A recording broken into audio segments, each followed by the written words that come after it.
By a man who's a respected doctor. He said it was a well-crafted letter. I was proud of that. Good morning, Dr. Birx.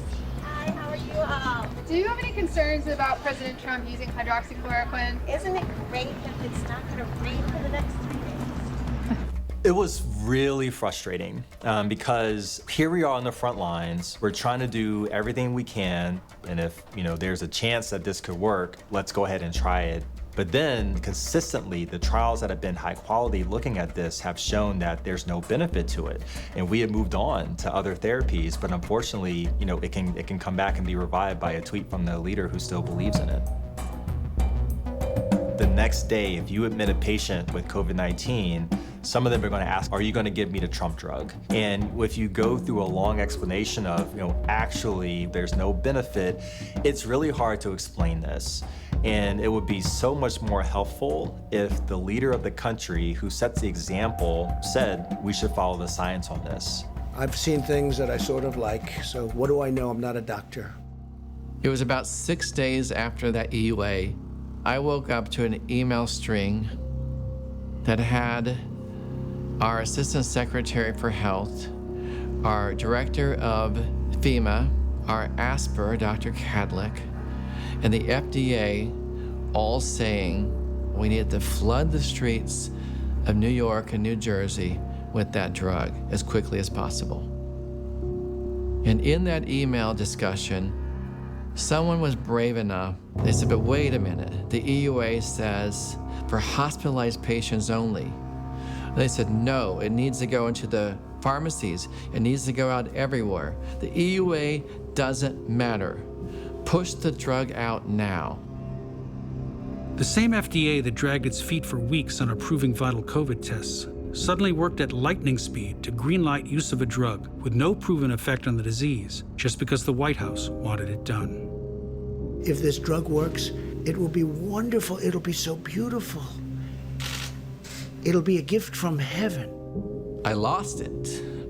I lost all respect for that chain of command, for that security that we as Americans have put in those people. And that is the moment I decided to break protocol and alert Americans in a different way. In the doctrine of politics, Rick Bright committed a mortal sin. He went to the press. It was 2 weeks exactly after that I learned that I had been removed from my position. It's not easy to come forward in this administration, okay? I'm not trying to be soften here, but it is not easy. It was a very hard process to lay our careers on the line to push back. Time is running out because the virus is still spreading everywhere. The window is closing to address this pandemic. So, Dr. Bright is up there testifying today. And on hydroxychloroquine, Dr. Bright literally signed the application for FDA authorization of it. We will either be remembered for what we did or for what we failed to do to address this crisis. I watched this guy for a little while this morning, and he looks like an angry, disgruntled employee who, frankly, according to some people, didn't do a very good job. Would you describe the government's response as a success or a failure? I believe we could have done better. Watching the administration's response to Bright was frightening. We all wanted to help, but we didn't want to be on the front page of a newspaper.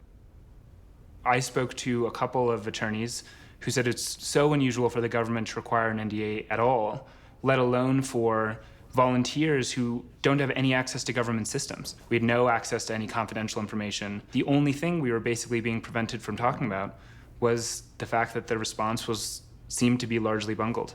To date, we've facilitated the supply of more than 38 million N95 masks nationwide. And I would watch the news and I'd hear the Trump administration talk about the work that was happening, and what was happening did not match what the administration was speaking about. So I did send in a whistleblower report to Congress. as well as calling several journalists who I basically just found online. It was nerve-wracking. I was worried about the NDA, I was worried about potential retribution, but I just wanted people to know what was happening and know not enough was being done. Beyond attacking whistleblowers, Trump dismissed 5 inspectors general in the space of 6 weeks. One had raised concerns about PPE shortages. Another was supposed to investigate how the Trump administration would spend $2.3 trillion in coronavirus relief. While money did flow to unemployed Americans, a small group of hedge fund investors and real estate tycoons, like Jared Kushner and Donald Trump, got millions of dollars in tax breaks. Trump protected the richest Americans, even as he continued to ignore the most basic recommendations of scientists trying to protect everyday people. The CDC is recommending that Americans wear a basic cloth or fabric mask that can be either purchased online or simply made at home, probably material that you'd have at home.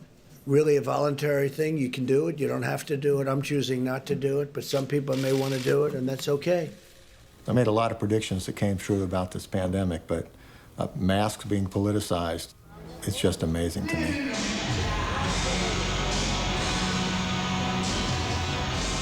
The deadly implications of the president's disdain for science weren't lost on whoever picked the soundtrack for Trump's tour of a mask factory in Arizona.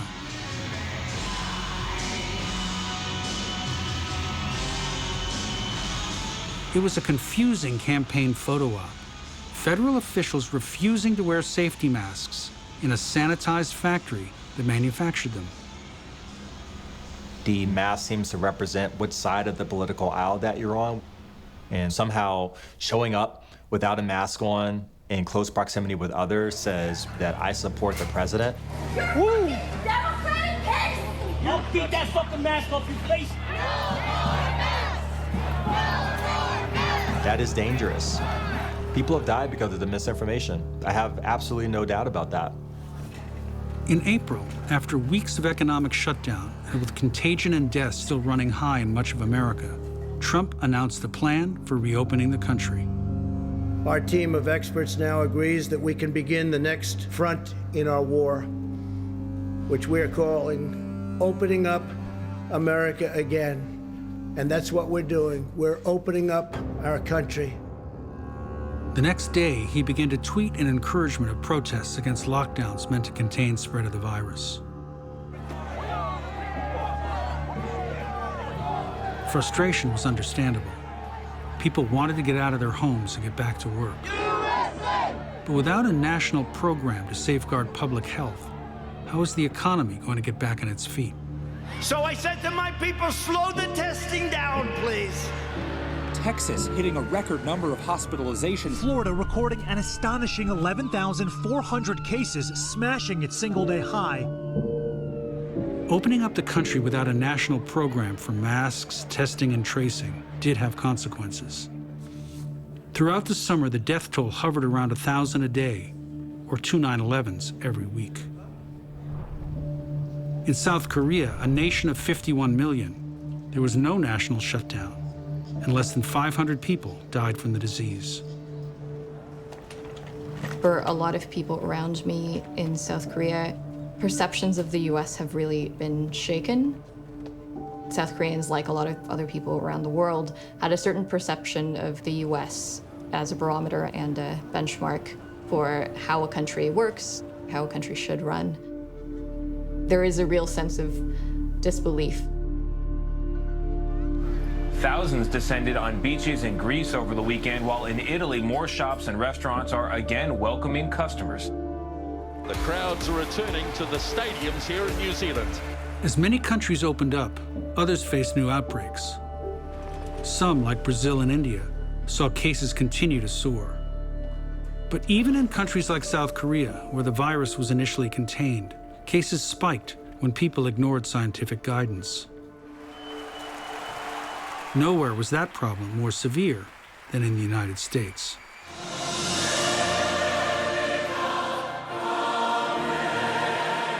Ignoring expert advice became an act of patriotism in the Trump administration. where even the push for a safe vaccine was pursued with reckless disregard for science. We're moving aggressively to accelerate developing a vaccine. To actually get a vaccine that you know works is going to be a year to a year and a half. Do me a favor, speed it up. Speed it up.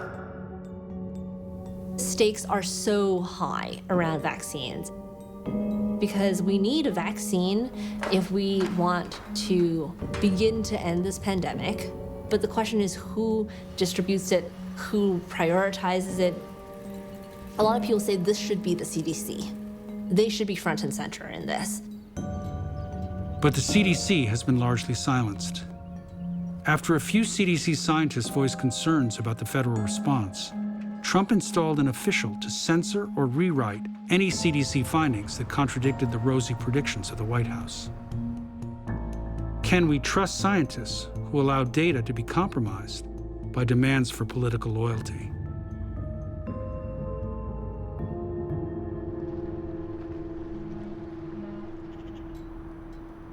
My last question to you is, what is your personal takeaway from this pandemic?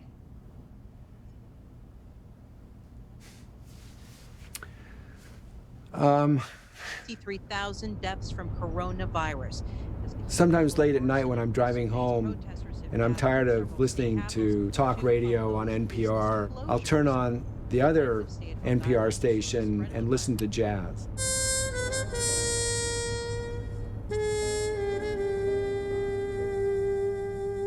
I've never listened to jazz in my life.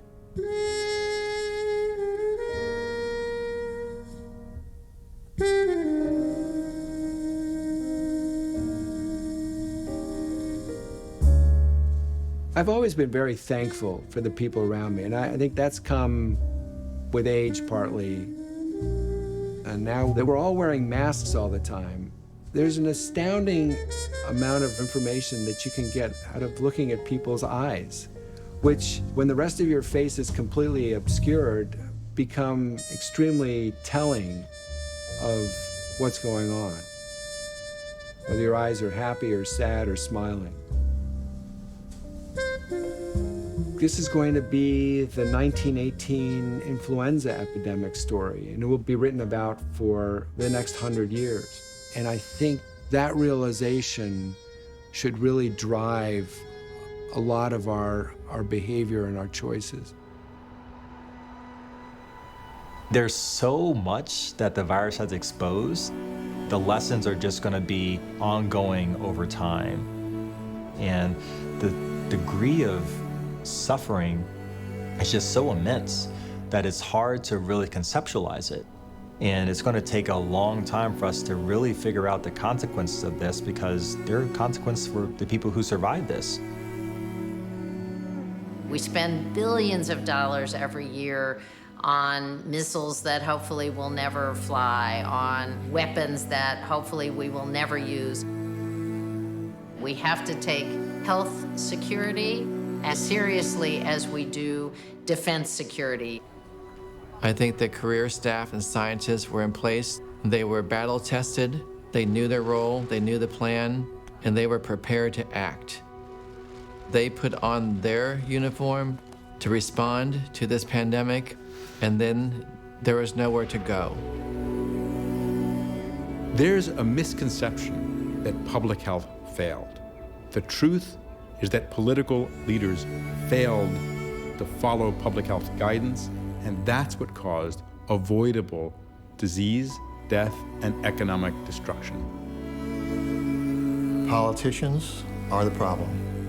We've got to believe in the scientists, and we've got politicians who don't believe in science. America is lagging behind every other country almost in the response, and hey, you got to blame the manager. If we're to blame the manager, we must be able to answer an essential political question. What did the president know, and when did he know it? 8 months after the pandemic began, we got the answer.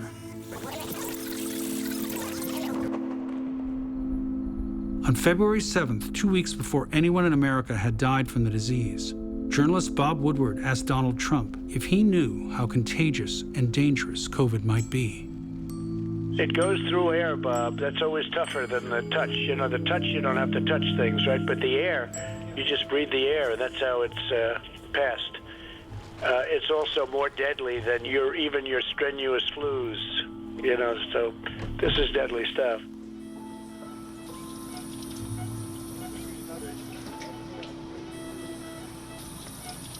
Our manager failed us.